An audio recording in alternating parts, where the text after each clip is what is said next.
Estamos começando mais um Outlive Cast. Eu sou o Nicolas Santos e hoje eu tenho o prazer de receber aqui um dos maiores treinadores de endurance aqui no nosso país, Ronaldo Fonseca. Cara, obrigado por estar aqui com a gente hoje, aceitado nosso convite, principalmente agora, né, que teve o Iron 70.3. Obrigado. Pô, valeu, Nicolas. Pô, é uma honra estar aqui com você. Pô, sou teu fã, cara, né? Desde moleque, assim, te acompanho. E é muito legal, né, de ver onde a gente está chegando hoje também na nossa carreira, pô, se aproximando, né, nesse network com pessoas tão brilhantes. Então, estou muito feliz de estar aqui, cara. Obrigado. Cara, conta um pouquinho. Eu sei que você é formado em engenharia também. Sim. Eu queria que você contasse sobre a sua trajetória desde da engenharia e essa transição para o treinamento. Eu queria que você contasse esse início até virar um treinador de endurance. Vamos lá. Bom, o esporte sempre fez parte da minha vida. E aí, quando eu era bem moleque, eu vim da natação, nadador amador ali. E aí, eu queria fazer educação física, né? Mas eu tive, meu pai ali, ele me bloqueou e falou, cara, educação física não vai te dar um futuro, né? Família bastante, assim, com raízes mais humildes. E aí eu optei por ir para essa linha de exatas, porque o meu irmão, que é mais velho do que eu, ele já fazia, né? Ele fazia ciência da computação na época. Então tinha algumas influências ali que, enfim, estava indo pro lado da engenharia e acabei adentrando a engenharia. Eu falei, então vamos aí. Não é que eu era um baita aluno, né, de exatas, mas eu era um cara muito esforçado e, enfim, eu sempre busquei muito isso, né, sobre o entendimento de algumas coisas. E aí eu fui para a engenharia, me desenvolvi dentro da engenharia, e aí eu só caí no esporte de endurance, né, porque alguns amigos estavam fazendo uma prova que a gente chamava de aquathlon, né, que era nadava 500 já fiz. E corre 3. E eu falei, o que é isso? Aí eu fui para essa prova e na mesma semana que eu, enfim, semana seguinte, eu fazia estágio numa multinacional aqui perto. E aí meu diretor estava se preparando para um Ironman. Tava um pouquinho acima do peso. Ele falou assim, você tá aí, cara, vai fazer um esporte, vou te dar uma inscrição, aí você, vai fazer essa prova. E ele me incentivou, né, do jeitão dele, gauchão, bravo, assim, né, delicado ali para falar. Falei, tá bom, vamos aí. E eu comecei a pegar gosto.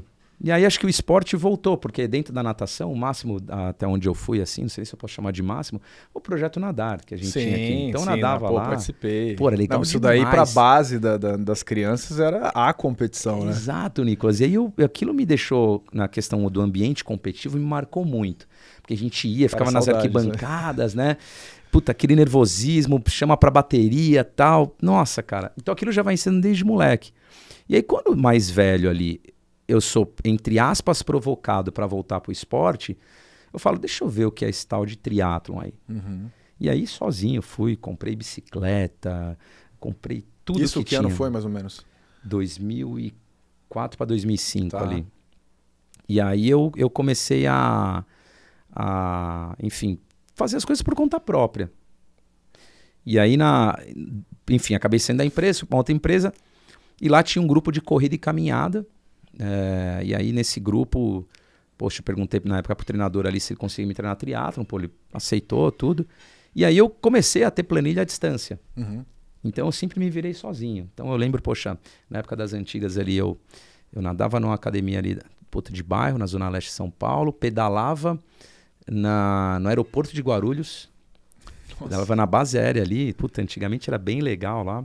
Não tinha tanto carro, não era igual hoje, assim, era vazio. Perigo, né? Pois é. E me virava sozinho. Então eu treinava sempre muito sozinho. E aos poucos você vai se inserindo no meio, né? E aquilo, acho que desde então, Nicolas, eu internalizava algumas questões assim, do tipo, cara, um dia acho que eu vou trabalhar com isso. Desde moleque, assim, né? Mas eu não falava pra ninguém, porque nem eu sabia o que era esse sentimento. E eu ficava quieto. Aí, depois de um tempo, lá pra 2009, assim, eu comecei a me interessar cada vez mais, né? O antigo treinador, ele tinha uma pegada também, né, sobre esse viés e tal. E aí, assim, a gente não tinha a tecnologia de hoje, Training Peaks, etc. E eu era um cara muito, assim, curioso para entender o porquê dos números que eu estava entregando. Pô, por que que hoje eu corri para tal pace e antes eu corria para tal pace? Por que que hoje eu estou produzindo tal potência? Na época nem tinha, né? Um pouquinho mais adiante até. Mas por que que eu estou fazendo desse jeito e antigamente fazia de outro? Por que que hoje meu corpo não respondeu de certa forma? E eu fui querendo entender isso de maneira individual. Até desenvolvendo esse autoconhecimento, né? Perfeito, perfeito. Que é o que eu julgo de mais importante para o atleta, né? E aí, cara, assim, bom, começou a vir os aparatos tecnológicos. E como eu trabalhava, depois de um tempo, eu acabei migrando para uma indústria mais técnica, né? Eu fui um cara que também trabalhei muito tempo em chão de fábrica, né? Como engenheiro. Então, melhoria de processo, qualidade, enfim, melhoria contínua. Só que sempre muito na parte de linha de produção. E aí eu comecei a trazer um pouco dessa teoria sobre melhoria contínua para dentro do esporte. Né, que é a famosa que todo mundo fala, que tem vários autores, né? O que só é possível melhorar aquilo que se mede. Né? E cada um vai dar um nome de um autor aí, mas eu sei que tem vários. Eu vi uma muito boa do treinador Mike Young, que é monitorar um atleta para saber até onde você consegue avançar, né? Perfeito. Não um controle para falar, não, estou monitorando aqui, é isso, tá todo mundo no comando aqui do barco, né? Não é isso, cara, vamos um pouquinho mais? Vamos um pouquinho mais? Ele sempre me falou isso, que era um centro de treinamento Athletic Lab nos Estados Unidos, e eu fiz um curso com ele, isso daí nunca esqueci, cara. Que legal, cara. Eu trago até esse entendimento de uma forma assim, trazendo essa associação da engenharia. Bom, acho que a maior alegria de um treinador e atleta nessa relação é quando você traz previsibilidade e você acerta. Só que para trazer previsibilidade, eu sempre falo que a gente precisa entender de contexto de treino, que é o que aconteceu no passado, num passado recente, muitas vezes, qual que é o momento presente e como que a gente pode atacar esse futuro. E aí nasce a periodização, né, lá da escola russa, né, os caras que cortaram o mato lá, Matveev, etc. Então, quando a gente olha para esse cenário, eu falo assim, tá, como que eu posso associar tecnologia, número, para que o atleta entenda cada vez mais sobre o que acontece de forma traduzida em percepção de esforço com o corpo dele. E aí eu peguei todo esse cenário de quando a gente treinava lá com o Timex, né, que não tinha o relógio avançado, né, tinha uma série de questões assim. A gente não tinha monitoramento frequente. Hoje a gente tem um monte de coisa aí que mede a gente 24/7. E aí eu percebo que a minha linha de hoje de ser coach, ela está muito mais em buscar o equilíbrio entre esses dois meios do que você simplesmente acreditar 100% nessa linha tecnológica. Até porque a tecnologia ela erra um monte. Né? E eu acho que a coisa mais valiosa que tem da engenharia hoje, Nicolas, é porque eu trabalhei também muito em chão de fábrica, como eu falei, e laboratório, e você sabe uma coisa que é chamada de... quando a gente tem a propagação de erro, e aí você mede as incertezas. É mais ou menos assim. A gente utiliza lá dentro do nosso dia a dia uma plataforma chamada Training Peaks, acho que você já ouviu falar também. Pô, o Training Peaks é fascinante para controle de carga. Mas será que ela é 100% coerente? Tem que entender algumas questões. O dedo humano ali precisa... Exato. Então, por que eu tenho, né, basicamente, que me apegar à carga de treino, que é o TSS, e muitas vezes não trazer o entendimento sobre o que acontece na vida desse atleta?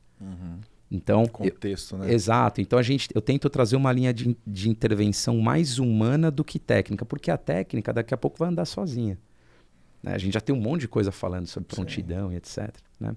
Então, acho que a engenharia ela traz esse viés de entendimento daquilo que, olha, isso aqui você pode acreditar, isso aqui não pode acreditar. Esse é um dado coerente, esse não é um dado coerente. Ah, não, isso aqui é uma tendência. Não é um dado absoluto, como HRV. Sim, né? sim, com certeza. Então, acho que isso eu trago eu acho facilidade. Até ruim, assim, por exemplo, a gente, quando eu viajava, competia e tal, chegava de viagem, eu pegava o HRV e falava, nossa, o HRV tá ruim, então não vou treinar hoje. Isso em que ano? Eu acho que quando eu comecei a monitorar foi mais nos últimos 10 anos, tá? Que legal. Em 2012, 2020, eu comecei a investir mais nessa parte de coletar dados para me desenvolver e entender, porque eu comecei a ter muito mais dificuldade, principalmente com recuperação. Perfeito. E aí comecei a acompanhar HIV, cara, cuidar mais da minha semana. Minha semana ficou muito mais específica pro Nicolas, né? Então, dentro de uma equipe que tinha outros atletas, cara, meu programa era diferente. Quinta-feira eu tava super exausto, eu não ia treinar. Ou ia fazer massagem. Então eu tinha uma quebra ali na quinta e no domingo. Então eu fui desenhando ali, vendo. Só que eu acho que essa quantidade de dados que a gente vê hoje também, eu vejo que tem muitos atletas que ele olha, por exemplo, um HRV que deu baixo e fala, hoje eu não vou treinar. Perfeito. E ele fica meio escravo daquele monitor, daquele dashboard que ele fica acompanhando. Cara, tempos atrás não era assim, né? Cara, e atleta profissional vai, puxa, e que acaba até saindo do que não é saudável também, né? Porque muitas vezes tem lesão, enfim, passa do ponto, isso acontece. Isso é uma coisa que eu venho percebendo, assim, principalmente entre atletas amadores que começam a coletar muitos desses dados e é muito mais curioso também, né? Mas atleta profissional, muitas vezes, ele vive exausto, ou ele tá treinando, ou ele tá perguntando pro treinador o que é para fazer, assim funciona. Perfeito. Trazendo esse contexto, eu queria saber de você. Hoje você tem mais atletas amadores. Você tem? Tenho bastante. Assim, na verdade, eu treinei o Felipe Santos uma época, que ele estava no profissional, aí logo depois ele migrou pro amador. Mas hoje a grande maioria... Eu tenho um atleta profissional que eu treino, que é o Gustavo Webelin, de Cascavel. Um menino super novo que está vindo para longa distância. E a maioria é só amador. Só amador. E aí pensando na rotina, né? Vamos falar de rotina aqui. Um atleta profissional, cara, ele vive disso, né? Ele fica o tempo todo ali, ele vive numa bolha. Eu sempre costumo falar que o atleta profissional, ele não sai daquela bolha, ele parece que ele não sabe o que acontece fora. E o atleta amador já é diferente, né? Sim. Ele tem a família, tem o trabalho, onde ele ganha o salário dele.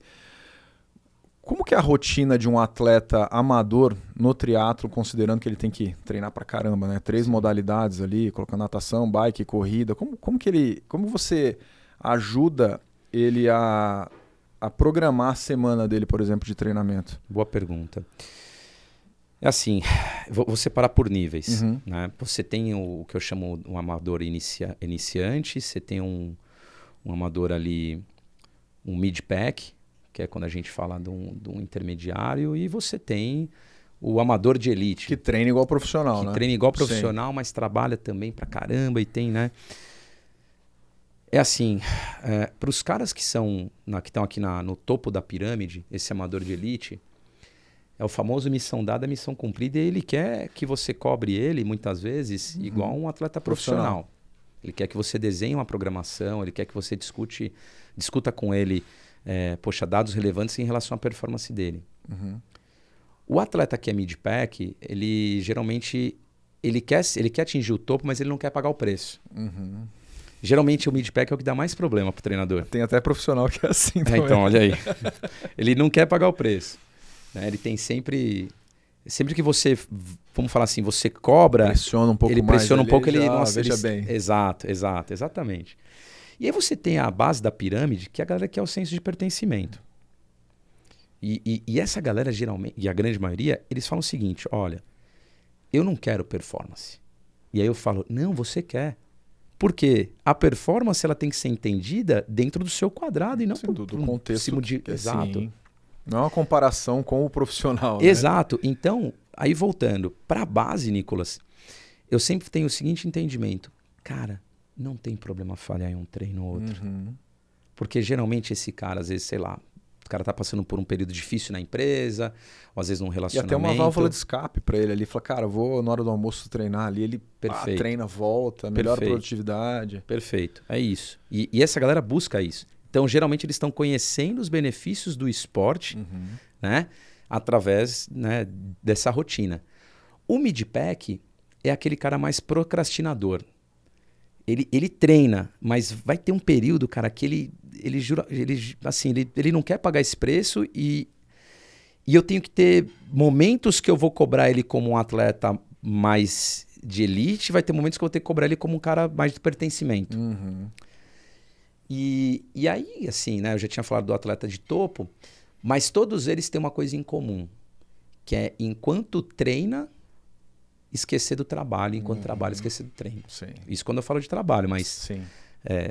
existem pessoas que têm, às vezes, problemas pessoais, etc. Mas, assim, o grande desafio da galera que é atleta amador é estar presente ali sem distrações. Ou seja, tem que estar ligado no momento presente. Momento presente, sim. E eu percebo que, infelizmente, Nicolas, a gente teve a prova agora domingo, e eu falei um pouco disso ali na preleção, né? Evitar a distração. Porque a galera traz esse vício do treino. E é no treino que eu tento, cara, esquece isso, menos foto, mais treino. Tem uma frase, né? Que os caras falam, menos foco, mais foco, menos ansiedade. O meu é menos foto e mais treino. Pô, deixa eu inventei agora isso aqui, menos foto e mais treino. Mas a galera acho que tá, assim, eu tento mostrar para todas esses 3 níveis sempre a questão do equilíbrio, porque a gente também é feito de janela de oportunidade. Sim. Então, cada um deles tem um momento que vai treinar um pouquinho mais, outro vai treinar um pouquinho menos e por aí vai, né? Então, ao mesmo tempo que você tem que ser um cara técnico, tem que ser bastante psicólogo, sabe, Nicolas? Então, eu vejo essa posição. Até nos Estados Unidos tem muitos treinadores que, além de ter a capacitação técnica dele, eles se desenvolvem psicologicamente, né? Fazem psicologia esportiva para saber lidar com os atletas ali o tempo todo, né? E erros mais comuns, assim, de um atleta amador? Eu estou trazendo esse contexto aqui, principalmente para quem ou está querendo começar no triatlon, buscar uma assessoria. Eu queria entender quais erros mais comuns eles cometem, os amadores. Putz, geralmente quando a gente fala que passou do ponto. Ele começa a ganhar confiança, ele começa a gostar daquela rotina e ele não entende o treino leve, muitas vezes. E aí aquilo que era para ser leve vira um treino forte, aquilo que era para ser uma recuperação de 12 a 24 horas vira 72 horas, mas ele quer estar pronto no dia seguinte porque teria um treino forte. Tá. E aí vira aquele efeito bola de neve, e o cara não entende as consequências que vão trazer lesão, o cara pode, enfim, pegar uma gripe muito forte muitas vezes e tirar o cara do game. Então eu acho que o principal erro está no entendimento sobre treino e principalmente buscar a tal da consistência dentro desse processo. Porque o atleta de endurance ele é construído, assim, no meu ponto de vista e de outros treinadores que eu já conversei, ao longo de 10 anos. Né? Um profissional, poxa, né, dependendo do nível, mais ainda, né, para a gente atingir picos, né, de performance. É uma vida, né? Mas já visto o exemplo que a gente tem aqui, poxa, campeão mundial aqui, né? Mas o atleta, por exemplo, amador, quero classificar para Kona, que é o status quo aqui do triatlon. A gente vai falar já de Kona. Pô, então, ele, muitas vezes ele quer, mas ele não entende o processo. E aí o processo, eu dei um exemplo que é sobre o treino. Mas eu volto, né? Eu faço mentoria com um treinador, o Joe Fillion. Ele tem, acho que 6 medalhas olímpicas no triatlon. E toda vez que eu converso com ele, ele solta the basics. Volta back to the basics. Comer bem, treinar bem. Se essa base não está funcionando bem, você pode tomar suplementos, pode fazer o que você quiser. Não precisa ter a bike, o relógio, etc. Então, se o atleta entende que isso no longo prazo vai trazer benefícios para ele gigantescos, ótimo, ele vai construir. Mas se o atleta não entende isso, da mesma forma que ele nasce no esporte de endurance, ele cai. Dura 2 anos. Entendi. Eu tenho lido bastante, né, sobre triatlon, até o meio que a gente está, principalmente com Outlive, e eu tenho visto que virou, parece uma etiqueta, né, de um CEO de fazer triatlon, dele vencer, né, a si mesmo, para aí sim se tornar um bom líder. Isso daí você deve escutar no dia a dia sobre isso, né? Você acha que de fato isso muda a personalidade da pessoa, ou então um líder ser um melhor líder porque ele está conseguindo bons resultados no triatlon, por exemplo, ou realizando, sei lá, completar um Ironman deve ser muito difícil, né? Eu imagino que seja absurdamente difícil a periodização para chegar lá e conquistar isso, né? Você acha que essas dificuldades, essa resiliência, no momento que ele está fazendo uma preparação, de fato ele consegue ser um melhor líder? Eu acho que sim. Eu acho que a grande maioria vai levar boas lições desse tal processo, né, de treinamento, e o cara vai trazer lições muito bacanas, principalmente sobre resiliência, né, de ter paciência. Muitas vezes você não tem uma solução ali no dia a dia, né, que você consegue acabar com aquele problema. E isso você faz, né, uma parábola, né, junto ao treino. Puta, não é todo dia que você vai estar bem. E, por exemplo, treinar para um Ironman, eu falo o seguinte, faltando 14 semanas, 10 semanas, esquece, não vai bater recorde. O cara que está batendo recorde dentro de uma periodização de Ironman, alguma coisa está errada. Sim. Tá acontecendo alguma coisa aí. Ou ele tomou um suco, que a gente brinca, ou ele tá treinando errado. Ou ele, enfim, passou do ponto. Já a prova era para acontecer dali, né, ali próximo e não depois de 10 semanas. Então, eu acho que essas correlações elas têm que ser medidas de maneira muito inteligente. Isso é um elogio para grandes executivos que fazem o esporte. Mas eu também tenho um assunto que é meio polêmico. Assim. Eu queria ser o RH de algumas empresas para entender, para ver quem é quem mesmo de verdade. Tá. Porque da mesma forma que eu dei o exemplo das 3 camadas da pirâmide, eu já vi muito executivo que vende o topo, mas está na base. Porque a galera onde ele atua não sabe o que é aquilo. Então ele fala assim, eu fiz um Ironman. E aí no círculo que ele vende, ele faz um Ironman e nossa, ele é tido como um deus. Né? Então eu falo, eu queria ser um RH. Mas por que eu falo isso, Nicolas? Quando eu treinava, eu lembro o seguinte, tinha saído até uma matéria na McKinsey, consultoria, acho que foi em 2015. Poxa, estava na Europa e Estados Unidos. Os caras colocavam no currículo se ele era maratonista, Ironman, etc. Acho que a gente nem conversou no evento lá sobre isso. Sim. E aí, aqui no Brasil não podia falar, porque se eu falasse que eu treinava triatlon, primeiro que a galera não ia entender. Era teatro, né? Caramba. Segundo, que a galera ia falar assim, pô, mas se você treina tudo isso na semana, você é vagabundo, você não trabalha. Sim. E aí hoje eu vejo um mundo já, totalmente diferente. Isso é muito bom para quando... A produtividade dos colaboradores, enfim, é absurdo, né? E as pessoas parecem que não aceitam isso, né? Você parece um bicho estranho quando você sai no horário do almoço para treinar e voltar, né? Exato. Na época que eu estava no mundo corporativo, eu abandonei o mundo corporativo em 2020. Até 2020 não tinha esse entendimento. Imagina, estava numa empresa que estava estudando fazer o home office uma vez por semana. Pós-pandemia, isso muda, né? E as empresas passam a dar um super valor para a saúde e bem-estar. E, por que não fazer uma maratona? Então, existem muitos programas, né, assim, que até as assessorias acabam ajudando, B2B aí, que é de você movimentar, gamificar, sabe? Uma série de coisas dentro das empresas para ajudar na saúde do colaborador. Isso eu acho bem legal. E você aumenta a produtividade. Com certeza. Isso é muito bom. E falando em tecnologia, assim, o que você hoje na natação a gente usa muito análise biomecânica, filmagem embaixo d'água, Aquanex, tem aparelhos também para mensurar a velocidade de execução de movimento. O que tem hoje no triatlon, assim, de inovação que lá fora está acontecendo, que talvez nem chegou aqui no Brasil? Assim, a gente tem o NIRS, né, o MOXIE, para você entender saturação de oxigênio por grupo muscular, associando isso às medições de lactacemia. Você tem, uma evolução contínua dos equipamentos de ergospirometria, né?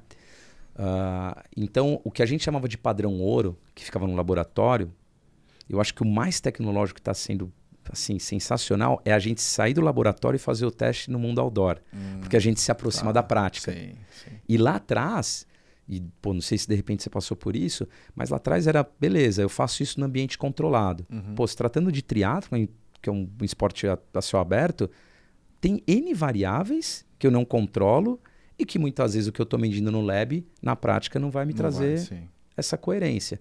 Então, hoje eu estou vendo esses mecanismos vindo para o mundo outdoor e a gente, né, eu dei alguns exemplos aqui, óbvio que existem muito mais, mas a gente consegue medir real time o que está acontecendo com a fisiologia daquele atleta. E aí, baseado nisso, a gente vai tirando fotos de acordo com o momento da preparação desse atleta para a gente entender onde esse atleta está e qual a previsibilidade de performance dele daqui a um tempo. Isso fantástico. É muito legal. Bem legal. E agora na verdade, uma curiosidade, a gente falou ali atrás, né? Conhecendo um pouco mais o triatlon, vendo bicicleta, tênis de placa, cara, dá muita diferença mesmo investir num baita de um tênis de placa ou só para o profissional que já tem uma mecânica absurda, aí sim faz sentido.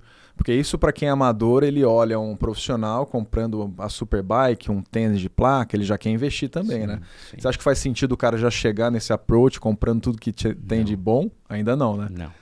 cara. Mas assim, pro profissional acho que faz muito sentido. Né? Toda essa diferença já é muito...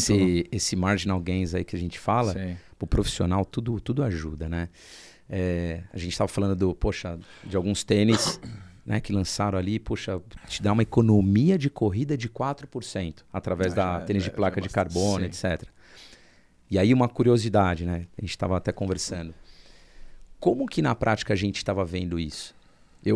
O meu mestrado, eu entreguei foi através do assunto que é, enfim, medidas de potência na corrida.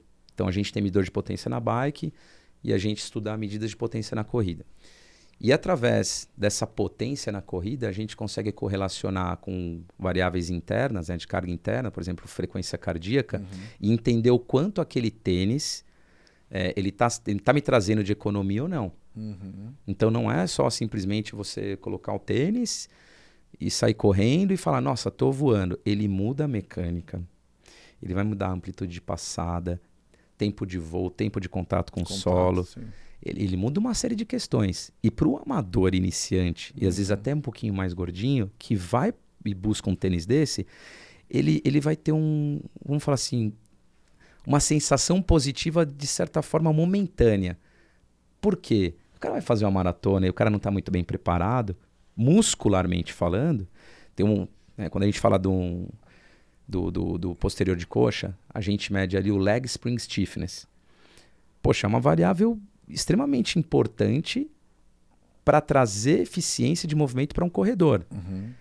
E quando a gente muda de um tênis de um drop baixo para um tênis de um drop mais alto como um tênis de placa, a gente precisa avaliar outras questões. Esse cara, quando ele não está muito bem muscularmente desenvolvido e ele vai para uma maratona, a prova dele com tênis de placa dura até o quilômetro 20.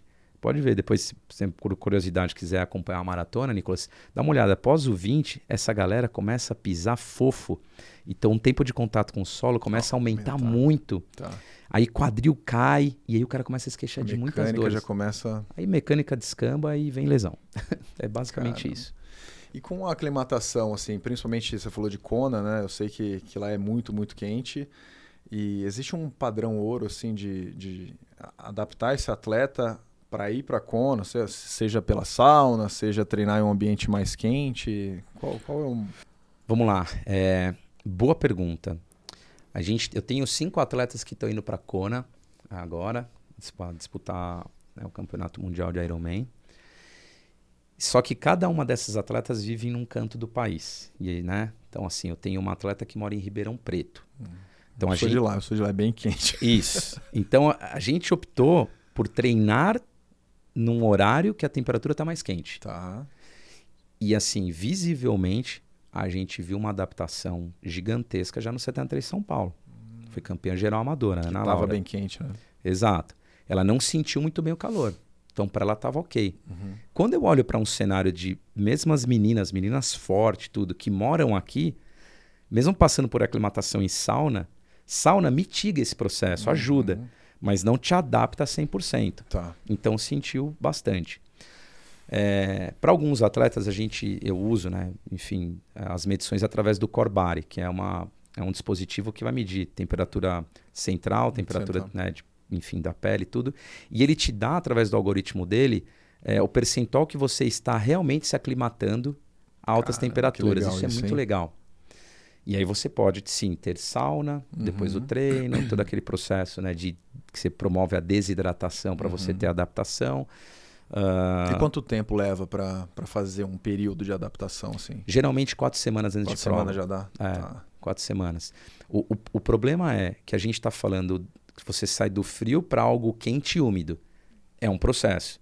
Quando você sai do frio para o quente e seco, já é um outro processo. E você também tem outro processo que é do quente úmido para o quente frio. Nossa. É muito louco. É muito louco. E aí a gente está falando só de treino, sem contar a questão energética. O que esse atleta tem que comer? Como que ele tem que, né, se alimentar? E aí você personaliza cada programa de treino, assim, dependendo para onde o atleta vai competir? Sim. Isso é um cuidado além não só da assessoria, né? Mas isso aí você também tem um cuidado maior. Sim, e vou ser muito sincero. Seria um sonho fazer isso para todos. Aham. Mas a gente consegue fazer isso para quem realmente quer o pagador ali, né? O cara que paga tá o preço. Ali querendo... É. Sim. Porque, por exemplo, às vezes eu tenho um atleta que fala, ó, cara, você vai treinar no frio, o cara treina só indoor, mas eu falo assim, cara, precisa fazer sauna. Então, minimamente, você vai treinar aí com uma blusa, compra um climatizador aí, deixa o ambiente quente. O cara não faz, ele não quer. Eu falei, então não tem muito o que fazer. Né? O bicho vai pegar pro seu lado. Vai pegar, vai pegar. E é o quê? 20 minutinhos de sauna? A gente vai crescendo, né, esse processo. Mas perto de 15, 20 minutos, assim, já é suficiente pós-treino. Já funciona bem. Já. Caramba. Impressionante. O Paulo competiu agora no Japão também. Ele fez algum processo de aclimatação para lá? Não. O Paulo, assim, nesses últimos tempos, ele teve uma periodização bastante de altos e baixos, assim. Ele treinou muito bem durante 4 semanas, mas ele é um cara que tem um lastro esportivo muito grande. Então, a gente conseguiu atingir volumes com ele, né, de certa forma que a gente conseguiu adaptar ele para o momento da prova ali. Lá, né? Mas assim, ele não treinou da forma devida para essa prova. Ele consegue atingir resultados muito melhores, assim. Entendi. Mas o pouco que ele fez, graças a Deus, foi suficiente. Mais fuso horário também, né? Exato. A questão de fuso horário, ele mesmo, até por ele ser da área, ele foi se adaptando. Então a gente meio que conversa muito pouco, ele já pega, então tá bom, vou me adaptar, então ótimo. Mas fuso horário é uma coisa que realmente normalmente quando eu competia na Ásia, a gente viajava, era 1 hora por dia para ter adaptação, né? Então, sei lá, 10 horas, 12 horas, a gente viajava 12 dias antes para ir entrando 1 hora por dia nesse fuso, funcionava bem. O duro é que no meio da competição do nada dava aquela baita vontade de dormir, assim, era bem complicado. Eu sofria bastante com o amador, que a gente já não tem essa condição de ir fazer 1 hora antes, a gente tem que fazer a adaptação aqui, acordando antes. Sim. Ou dormindo mais tarde, dependendo do fuso. Aí a gente já vai adaptando. Aí o cara chega lá um pouco melhor, sabe? Tá. E com relação à nutrição de triatleta, de uma forma ampla, assim, como que seria assim, a suplementação desses atletas? Boa pergunta, assim. Eu vou falar assim mais em relação aos erros e acertos. Mas, de novo, você trouxe à tona em algum momento aqui sobre aquilo que acontece, a grosso modo, na Fórmula 1. Ou seja, o que acontece com os profissionais e o amador, ele copia aquilo como sendo uma verdade. Sim. Hoje, no triatlon, eu já vivi a fase onde o triatleta ele buscava o low carb, high fat. E hoje eu vejo que é high carb, vamos cada vez mais carboidrato, vamos, né, grosso modo a galera fala, vamos carbar. E aí existem atletas... Carboload, né? Existem atletas profissionais que chegam a comer 240 gramas de carboidrato por hora. É muita coisa. Bastante, o Dit Leve, saiu até um artigo dele recente sobre Kona o ano passado. E aí eu vejo o atleta amador buscando esse número sem embasamento. E o que eu ouviu falar... Exato. Então, o que eu falo sempre para eles é assim, tenta buscar alimentos puros, mas o alimento que você realmente não vai inventar algo novo próximo à prova, até porque não é a minha área, nutrição, né? Então, sempre falo, tá alinhado de uma forma ampla, né? Exato. Sim. E assim, não errar. Porque o atleta, às vezes, está gordinho, ele quer emagrecer no treino, mas ele esquece da reparação muscular, ele esquece da recuperação. E aí, assim, de novo, é o preço. Para finalizar só essa parte, Nicolas, eu falo o seguinte, tá? A galera grande que vai para o Ironman ano que vem. O Ironman acontece no último final de semana de maio. Eu falo assim, pessoal, chega magrinho até o Natal. Na melhor forma física, peso. Porque aí você passa por aquele período sabático, a semaninha ali entre Natal e Ano Novo, aumenta 2 quilinhos, mas você já começa o ano muito bem. E aí você não precisa ficar tão neurótico com relação a peso e etc. O pior é você ter que perder peso para voltar à forma, né? Isso, e começar a treinar bem, né? Não, e o amador, ele quer perder peso performando. Entendi. E aí é onde tá... Tá, e qual a maior diferença, assim, se a gente pensar no short, no olímpico, no meio e no Ironman dentro dos amadores ali, né? O cara vai começar a treinar agora. Você já fala, não, vou fazer um short, ou o cara já quer ir, de repente, pro Iron, porque tem um monte de amigo que já tá fazendo Iron. Como que você administra isso? Olha, eu vou pisar em ovos aqui para falar, porque isso é uma pergunta, e eu sei que foi mas até... Mas é uma dificuldade. Eu falo, mas qual que eu faço? É o short, é o Iron, meio, né? Eu diria que é uma pergunta genuína, te conhecendo aqui, e assim, pura. Mas uma vez eu fui falar um pouco sobre isso, E aí eu falei, né? Eu falei, olha, eu não sou contra ninguém querer do zero ao Ironman. Mas eu percebo que, poxa, às vezes essa pessoa ela tem um porquê de ela estar fazendo. Talvez ela não saiba, né, o preço que é. Talvez ela não saiba o preço, mas às vezes o Ironman ela tem muito esse lance espiritual, de às vezes o atleta fazer a prova para homenagear às vezes um ente querido, sair de uma depressão, algo nesse sentido. O esporte como um todo.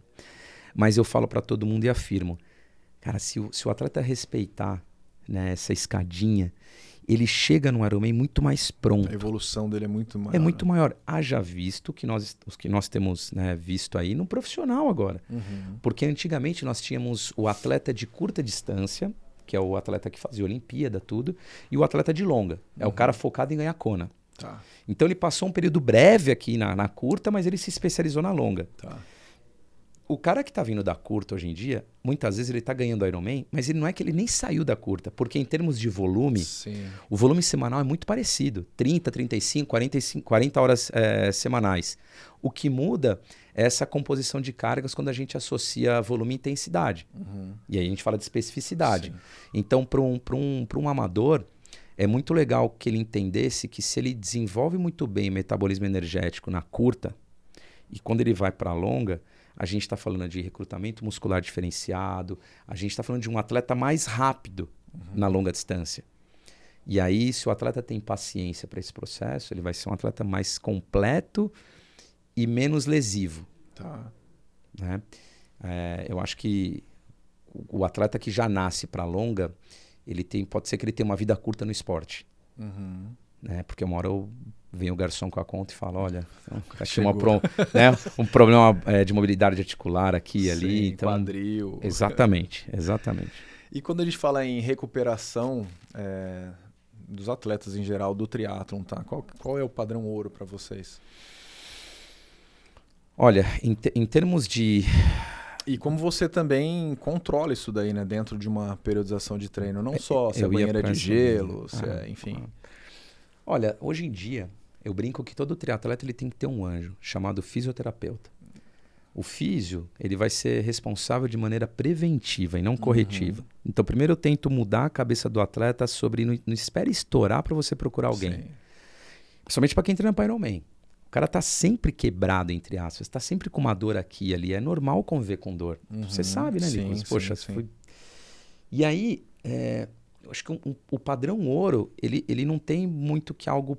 Assim, não existe um padrão técnico para isso, mas existe um atleta que tem uma necessidade adicional, às vezes, de gelo, um atleta que vai ter uma necessidade semanal de uma massagem miofacial, liberação miofacial. Vai ter o atleta que quer meditar e tá tudo certo. Eu acho que nos tempos atuais é muito importante a gente ter uma caixa de ferramentas onde a gente possa pegar a ferramenta necessária para cada momento. Dentro da periodização, para um Ironman, por exemplo, ali pensando em altos volumes, quando falta ali 8 a 10 semanas para a prova, é quando começa realmente o atleta a não ser tão produtivo nos meios fora do esporte. Ou seja, é o cara que vai chegar cansado para trabalhar, é o cara que vai chegar... letárgico numa reunião, você fala, esse aí passou do ponto. Exato, é o cara que vai chegar cansado no almoço em família. Começa a mudar um pouco o semblante do atleta ali. E aí esse atleta ele precisa ter uma atenção especial, que eu diria que não é apenas no processo de recuperação ali do profissional, mas é no processo de relacionamento com o mundo outdoor do esporte. Sim. Que é como que ele vai gerir essas intercorrências que vão dar mais ansiedade para ele e muitas vezes ele vai o quê? Deixar de dormir. Deixar de comer bem. Não adianta nada, você faz banheira, suplementa, come bem, o cara dorme 4 horas. Exato. O bicho vai pegar, aumenta o índice de lesão também. Perfeito. O que acontece geralmente é quanto maior o volume, menos o cara dá atenção para o básico, que é comer e descansar. Sim. Ele come de qualquer jeito, ele descansa de qualquer jeito. E aí não tem muito segredo, porque... E volta, né? No caso do mundo que eu atuo, que a grande maioria é amador, volta o treinador psicólogo aqui. Sim, precisa. Você puxar o cara pra terra, ó, vamos lá, vamos pra cá. Eu levantei essa pergunta aqui porque eu treino em Itu, quando eu tô em Itu, né, numa academia, e tinha um menino nadando lá, até falei pro Fepa, né, o meu sócio, eu falei, caramba, esse menino nada bem aqui, era o Miguel Hidalgo. E nadando bem, um ritmo bom, ele tava fazendo série, acho que era 20 de 100 a cada 1,20, nadando para 1,10 ali, é com série de nadadores isso daí, né? E aí eu falei para ele, cara, o que você precisa melhorar dentro da sua periodização para você, sei lá, conseguir melhores resultados? Ele falou assim para mim, cara, eu preciso dormir 9 horas por noite, e eu tô dormindo 8. Falei, cara, olha o nível de cuidado que ele está tendo com sono, recuperação. Então, é um atleta profissional. Esse cuidado você vê nos atletas amadores também, não a esse nível, né? Porque ele está, talvez, possivelmente, ele consiga uma medalha olímpica na próxima Olimpíada. Mas existe esse cuidado também? Olha, de novo, assim, existe. Mas lembrando daqueles 3 níveis, né? O atleta, aí eu diria que o mid-pack e o atleta aqui da ponta da pirâmide, eles buscam isso. E se o cara dorme, às vezes, o cara tem um treino duro e ele não dormiu bem, ele vai treinar mais tarde. Ah, tá. Ele administra um pouco essa fadiga. Legal. Né? Agora, a galera que tá mais no senso de pertencimento, puta, não, deixa quieto, não vou nem treinar. Deixa pra lá. Desencana, dormi pouco demais, não vou nem treinar. Boa. Ó, agora algumas perguntas rápidas, um bate-bola aqui, tá? Um erro comum em atletas iniciantes. Testar coisa nova no dia da prova. Puta, isso é cagada monstra, né? Monstro. Um mito que você gostaria de acabar no triatlon. O mito que eu gostaria de acabar no triatlon seria que não existe ninguém melhor que ninguém aqui. Isso aqui é só um esporte e que todo mundo já foi iniciante um dia.